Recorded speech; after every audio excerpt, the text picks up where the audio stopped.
Hey guys, and welcome to the first ever Stadium Creator Showdown.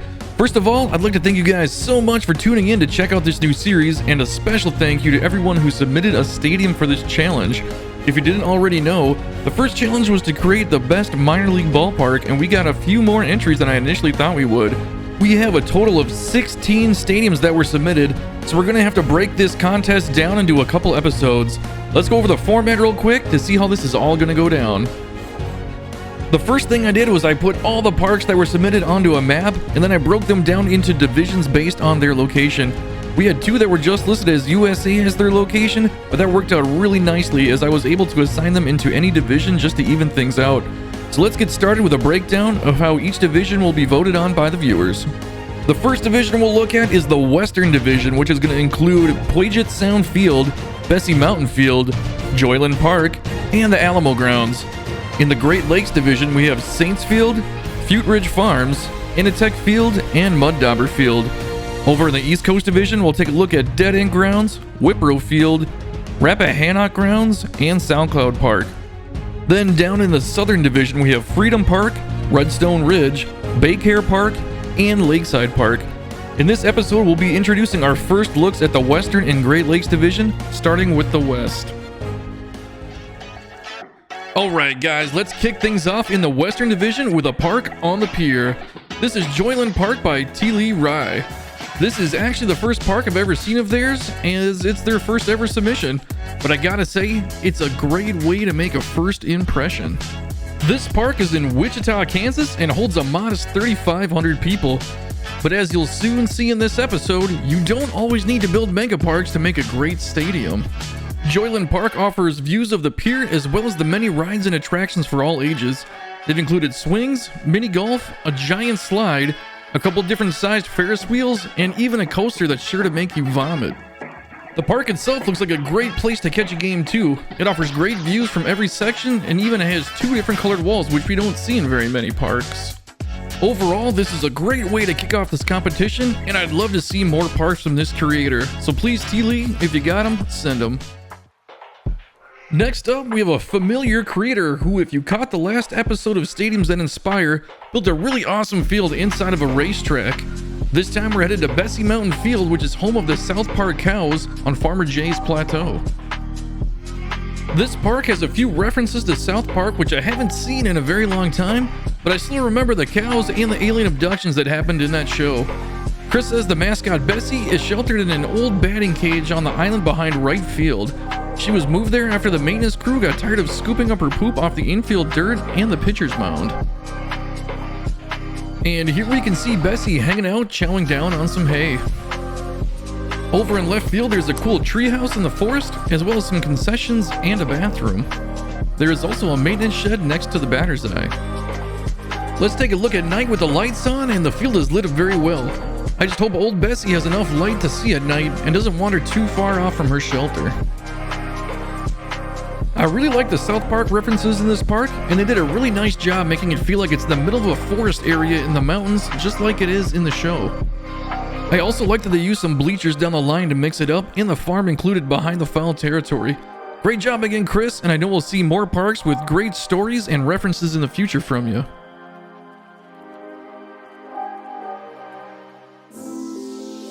Our third park in the Western Division is coming to us all the way from the northwest corner in Tacoma, Washington. This is Puget Sound Field by T. Snizzle 29, another creator making their channel debut in this Creator Showdown. This park is nestled at the base of a hillside town. They did a really nice job on the backdrop, with the town including houses, hotels, some businesses, and anything else you might find in a cozy little village like this.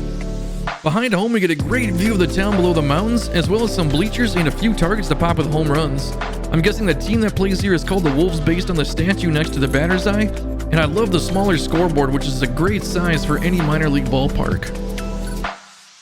Over in left field, they've built a really nice block of all wood bleachers, and they even went the extra mile to create some stairs in the middle of that section, and it looks really nice with them spaced so perfectly. And this view from the press box is really awesome as well. This is another great small build that looks just as good at night as it does in the daytime. Great job with the lighting and the surrounding scenery in this one.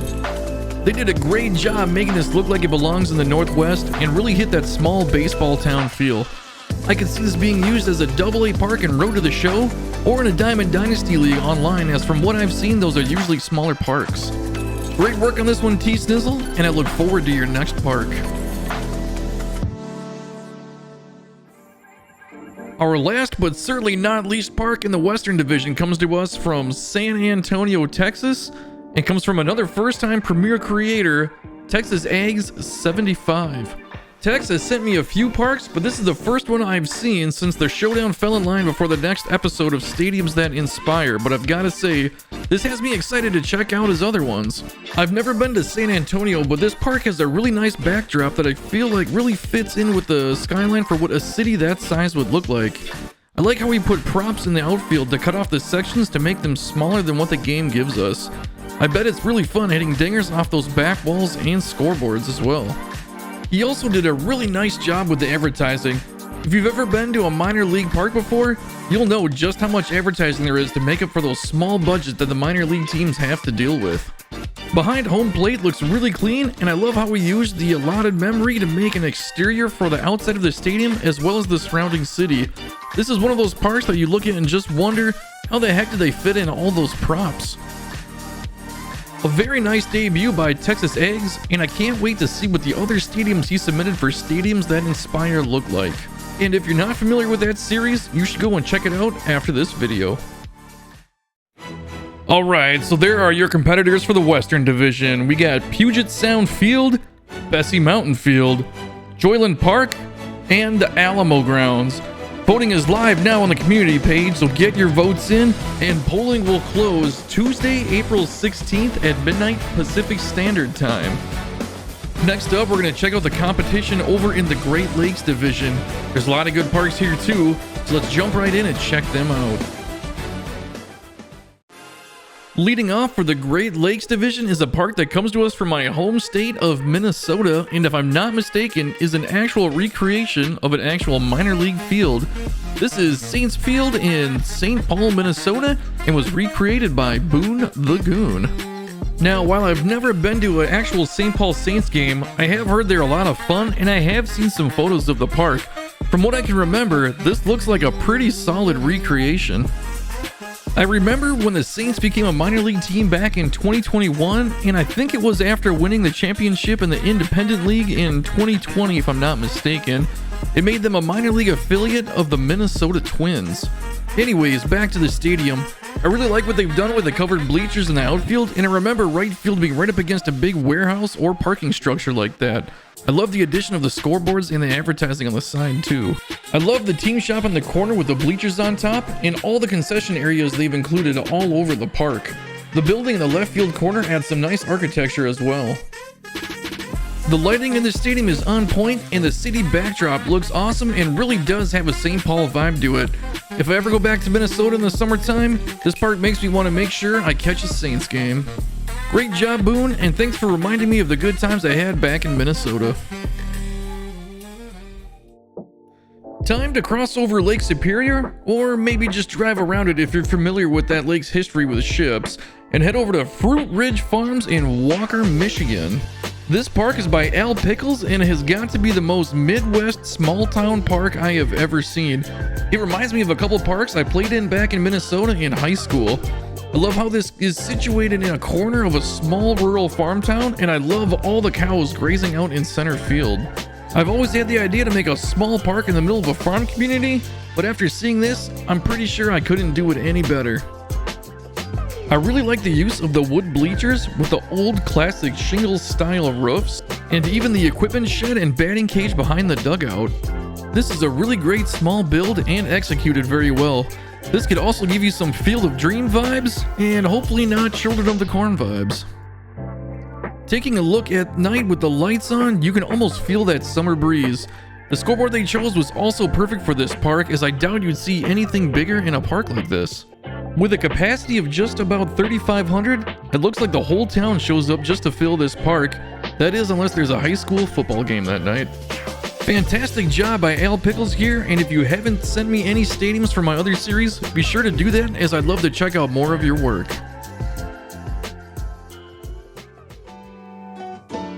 Here's a stadium creator most of you who are familiar with my channel know. Jedi Yank has submitted a stadium for the Showdown and has sent us Initech Field from Toledo, Ohio. Those of you who are familiar with Jedi Yank's work will know he always names his parks after companies from either a TV show or a movie. This park is no exception, as it is a reference to the movie Office Space, which is a bit of an older movie now, but still a classic, and if you haven't seen it, it's worth checking out. This park came pretty close to the limit, but slid just under the max capacity by a little less than 1,000 fans. For those who aren't familiar with the rules of this Showdown, every park had to hold less than 20,000 people. Getting back to the park, I loved the curved architecture of this plaza overlooking left field. Over and right we see the Initech building, and he made great use of the trailer prop acting as a way into the building and right down to the stands on the hill. Let's flip the lights on and hang out in the stands a bit. I really like how he used roof supports around the edge of the stadium to give it a really unique look. I also really like the advertising hanging from the light supports in the outfield and including the singer stage in left center. Here we get a great view from that plaza in the left foul corner. Another awesome job by Jedi Yank, but as always with him and the rest of the creators we showcase, I wouldn't expect anything less. I've got a few stadiums from Jedi Yank on the list to show over on STI, so look for those in that series as well. Alright guys, time for our last stadium of the Great Lakes Division, and this one is detailed, but once you hear who created it, you'll not be surprised.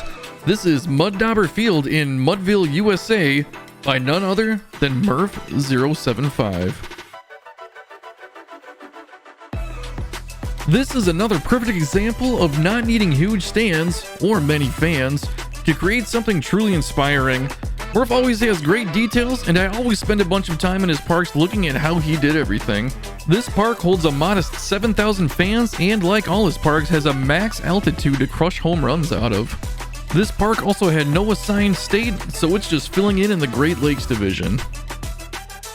Down the left field line, he set up a hill to watch the game from, and again we get a good look at how much those standing room fans really fill in what would have been a dead looking area in last year's game.